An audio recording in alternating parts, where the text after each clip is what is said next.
अस्सलाम वालेकुम। Welcome to MCPS online classes, class 5th, subject Hindi. आओ सीखें भाग 2। प्यारे बच्चों, a very happy new year. उम्मीद कर रही हूँ आपका नया साल मंगलमय होगा।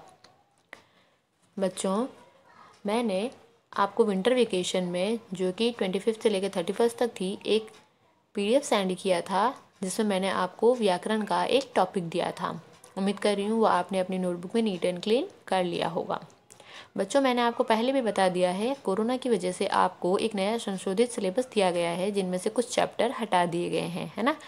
उनमें से मैं आपको बार बार वीडियो में बताती जा रही हूँ कि कौन कौन से चैप्टर हमने हटा दिए हैं और कौन से आने वाले हैं। तो जो चैप्टर हटा दिए हैं वो हमें अपनी नोटबुक में नहीं करना है, और जो मैं करवा रही हूँ वही आपको अपने नीट एंड क्लीन वर्क करना है।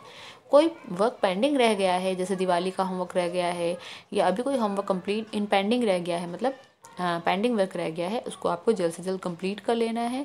क्योंकि हम कभी भी आपको नोटबुक को और वर्कशीट जो आपको देंगे उनको चेक करवाने के लिए स्कूल में मंगवा सकते हैं।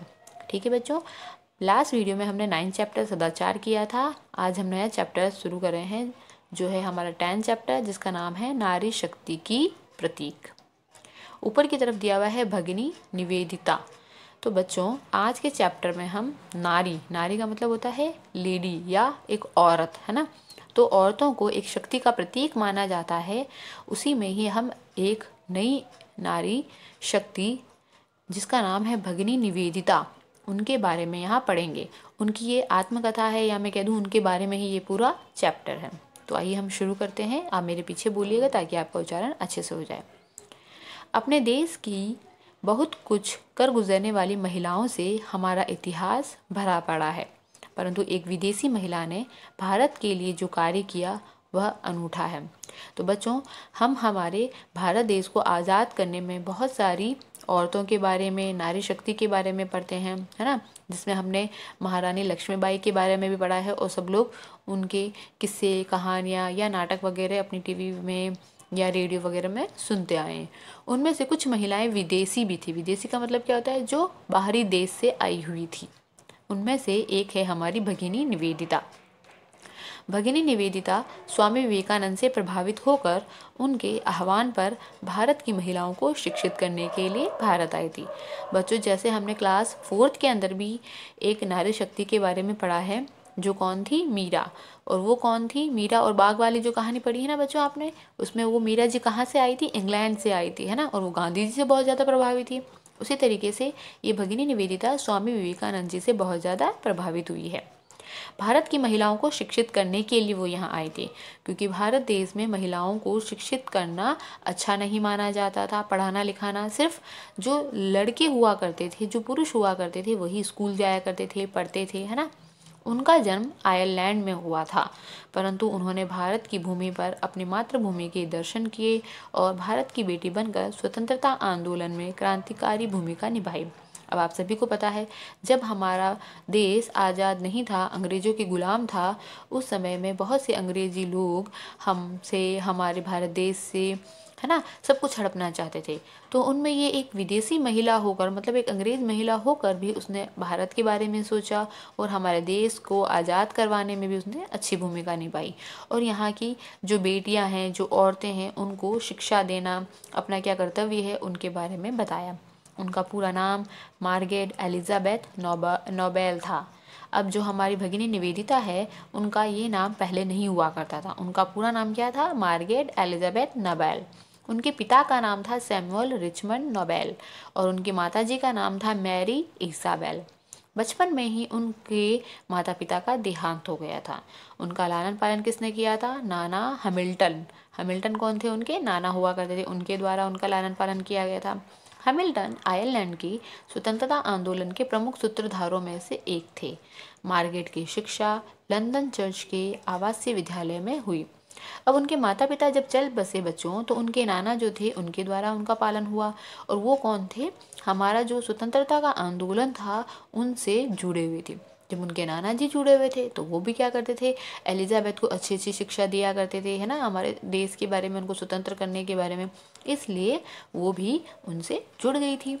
मार्गेट को शिक्षण का काम करना अच्छा लगता था, मतलब उनको पढ़ाना अच्छा लगता था। अतः वह 17 वर्ष की उम्र में ही एक विद्यालय में पढ़ाने लग गई थी। वह स्वयं के द्वारा विकसित पद्धति से शिक्षा दिया करती थी। मतलब उनको जो अच्छा लगता था कि बच्चों को कैसे पढ़ाना है, स्वयं की जो विधि होती थी वो उससे ही बच्चों को शिक्षा देती थी। धर्म में रुचि होने के कारण चर्च की गतिविधियों में भी वो भाग लेती थी। अब सीधी सी बात है, बाहर की रहने वाली है, विदेशी महिला है, तो वो क्या करेगी, एक क्रिश्चियन जाति की हुआ करती थी, तो वो जो क्रिश्चियन के जितने भी काम हुआ करते हैं उनमें अच्छे से रुचि लेती थी। अधिकांश समय वो अध्ययन मतलब पढ़ने में, मनन करने में और सत्य की खोज में ही लगाती थी। तभी एक घटना घटी जो उनके जीवन को एक नया मोड़ देने वाली थी। अब इतनी देर तो बच्चों क्या पता गया है कि वो कहाँ जन्म ले रही, उनके पिताजी का नाम क्या है, माताजी का नाम क्या है, उनके नाना जी का नाम क्या है, और वो कैसे इस स्वतंत्रता आंदोलन में जुड़ी। अब एक नई घटना आ रही है उनके जो उनकी पूरी ज़िंदगी में जो घटी वो घटना बता रहे हैं बच्चों। देखो क्या हुआ। एक सन्यासी का लंदन में आगमन हुआ। अब वो लंदन में, आयरलैंड में रहने वाले थे, तभी वहाँ पर कौन आ गए थे, एक सन्यासी आ गए थे। और उनका क्या नाम था बच्चों, देखो भी नीचे एक फ़ोटो बना हुआ है, स्वामी विवेकानंद। स्वामी जी के शिकागो के विश्व धर्म सम्मेलन में ख्याति अर्जित कर कर अपने कुछ मित्रों के आग्रह पर इंग्लैंड आए थे। अब स्वामी जी भी गांधी जी की तरह ही प्रचलित थे। वो भी क्या करते थे, जगह जगह जाकर जैसे गांधी जी प्रचार किया करते थे, शांतिपूर्वक अहिंसा का काम किया करते थे, उसी तरीके से स्वामी जी भी थे।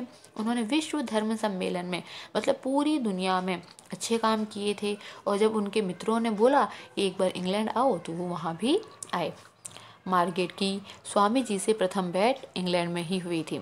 मार्गेट ने स्वामी जी के प्रवचन सुने, मतलब उनकी बातें सुनी, उनके साथ में वाद विवाद किया, उनके साथ में तर्क वितर्क किया, और अपने आप को पूर्ण संतुष्ट कर लेने के उपरांत ही उन्होंने स्वामी जी को अपना आदर्श चुना।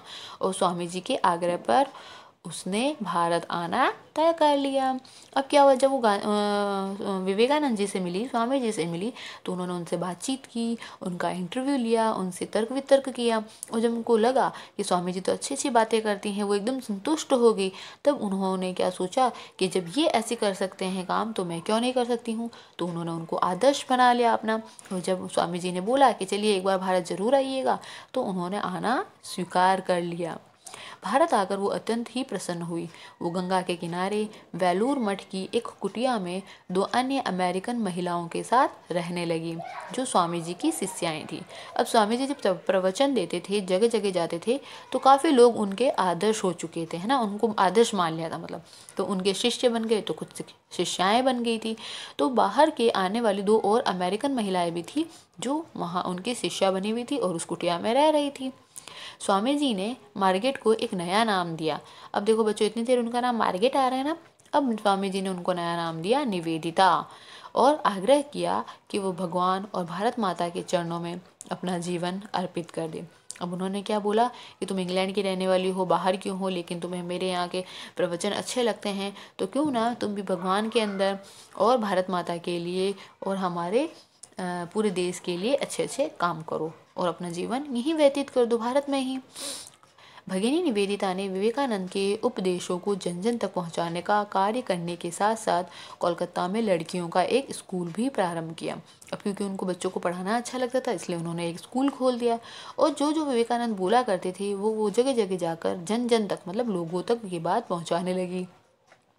वहाँ छोटी लड़कियों को पढ़ाने लिखाने के साथ साथ मिट्टी का काम सिखाती, चित्रकारी का काम भी सिखाती थी। जब कोलकाता में महामारी फैली, तो निवेदिता ने टोली बनाकर दिन रात भूख प्यास की चिंता किए बगैर रोगियों की चिकित्सा, सेवा और सफाई आदि के काम कर कर पीड़ितों की मदद की। अब जैसे हमारे यहाँ पर कोरोना भी एक महामारी की तरह फैल रहा है, तो डॉक्टर्स लोग हैं या जो नर्सेज हैं वो हमारी रक्षा कर रहे हैं, हमारा इलाज कर रहे हैं। उसी तरीके से वहाँ भी जब महामारी फैली, मतलब कोरोना नहीं, दूसरी महामारी फैली, तो उन्होंने बहुत सारे शिष्यों को अपने साथ लिया और सेवा का काम करने लगी। उन्होंने अंग्रेजी समाचार पत्रों में अपील प्रसारित कर कर मदद मांगी और धन भी इकट्ठा किया, क्योंकि अंग्रेज हुआ करते थे उस टाइम में। तो उन्होंने उस पत्रों में मतलब अखबारों के अंदर लोगों से निवेदन किया कि इन सब की मदद करें और कुछ पैसा दें। वह लेखन कला और बोलने में निपुण थी। निपुण का मतलब अच्छी थी, वो अच्छा भी लिखती थी और बोलती भी अच्छा थी। इस क्षमता का उपयोग कर कर वो अपनी बात बड़े बड़े समूह तक पहुंचाने में सफल रही। बड़े बड़े मतलब जो अच्छे पैसे वाले लोग होते थे उनसे मदद मांगती थी ना, तो जब वो अच्छा बोलेगी, प्यार से बोलेगी, तभी तो लोग मदद करेंगे। निवेदिता ने जब अंग्रेजों का भारतीयों के साथ में बर्बरतापूर्व व्यवहार देखा तो वो पूर्ण ताकत के साथ भारत की स्वतंत्रता की लड़ाई का समर्थन करने लगी। अब उन्होंने क्या देखा कि मैं भी अंग्रेज हूँ, दूसरे लोग भी अंग्रेज हैं, लेकिन मैं तो उन भारतीयों को समझती हूँ और अंग्रेज लोग भारतीयों को नहीं समझते, उनको पीटते थे, उनके साथ में बुरा व्यवहार करते थे। तो उसने स्वतंत्रता की लड़ाई में अपना हाथ बटाया। उन्होंने बंगाल के विभाजन का भी विरोध किया। उन्होंने जगदीश चंद्र बोस की उपलब्धियां विश्व पटल पर रखी और महर्षि अरविंद के जेल जाने के बाद उनके कर्मयोगी पत्र के लिए संपादकीय लिखने का काम भी करने लगी। अब जैसे अंग्रेज होते थे तो उनका अंग्रेजी अखबार हुआ करता था, उसी तरीके से हमारे भारत देश में उस समय में बहुत से ऐसे लोग थे जो अपने अपने खुद के अखबार चलाया करते थे, जिनमें से एक था कर्मयोगी। तो जब अरविंद जी ये पत्र चलाया करते थे तो उनको अंग्रेजों ने जेल में डाल दिया था, तो उस अखबार में लिखने का काम भी इन्होंने किया। जगदीश चंद्र बोस जो एक साइंटिस्ट हुआ करते थे, उनकी अच्छी अच्छी उपलब्धियां लोगों को उन्होंने बताई। उन्होंने भारतीय स्त्रियां अधिक प्रभावित करती थी, उसमें लज्जा, विनम्रता, स्वाभिमान, सेवा, निष्ठा, ममता आदि की प्रतिमूर्ति दिखाई देती थी। अब उन्हें अंग्रेज लोग क्योंकि बुरा व्यवहार करते थे तो वो अच्छे नहीं लगते थे, और भारत की जो रहने वाली स्त्रियां हैं वो शर्मीली सी हुआ करती थी, विनम्रता के साथ किसी से बात करती थी और स्वाभिमान होती थी, अपना काम खुद करती थी, तो वो उसे बहुत पसंद था। वह समय समय पर महिलाओं को लक्ष्मीबाई की और अहिल्याबाई की वीरतापूर्वक कार्यों को भी याद दिलाती थी कि लक्ष्मीबाई ने कैसे अपने पति के गुजरने के बाद में पूरा साम्राज्य संभाला था, अंग्रेजों से लड़ाई लड़ी थी और अंग्रेजों को वहाँ से भगा दिया था, है ना। उनकी दृष्टि जाति, प्रांत और भाषा आदि से ऊपर थी।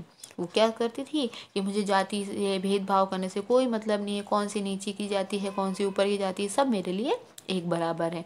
उन्हें, वो अंग्रेज थी, उन्हें हिंदी भाषा या दूसरी भाषाएं नहीं आती थी, फिर भी वो सबसे घुल मिल कर रहा करती थी। भगिनी निवेदिता ने भारत को अपनाने के बाद कभी भी अनुभव नहीं होने दिया कि वह एक विदेशी हैं। उन्होंने भारत के लिए जो किया उन्हें कोई अन्य नहीं कर सकता। वह भी स्वामी जी की तरह ही 44 वर्ष की अल्प आयु में नीचे उद्धृत वेद के पावन ऋचाओं का वे सदैव स्मरण करती हुई संसार से विदा हो गई। वो छोटी सी ही उम्र की थी, 44 साल की, तभी वो गुजर गई थी। और उनके लास्ट के कुछ विदाई वाले कुछ वर्ड्स थे, मतलब कुछ श्लोक थे। वो क्या थे बच्चों? अस्तो माँ सद्गमय, तमसो माँ ज्योतिर्गमय, मृत्यु माँ अमृतगमय। क्योंकि स्वामी विवेकानंद भी ये बोला करते थे, तो उन्होंने भी ये लाइन बोलते बोलते ही हमारे संसार से विदा ले ली थी। ठीक है बच्चों, ये हमारी पूरी मार्गरेट एलिजाबेथ की आत्मकथा है। मतलब वो कैसी थी, क्या क्या करती थी, कैसे हमारे भारत के लोगों से जुड़ी थी। अब अभ्यास कार्य में आपको शब्द अर्थ करने हैं, जो हम अगले वीडियो में करेंगे। ठीक है बच्चों, अल्लाह हाफिज़।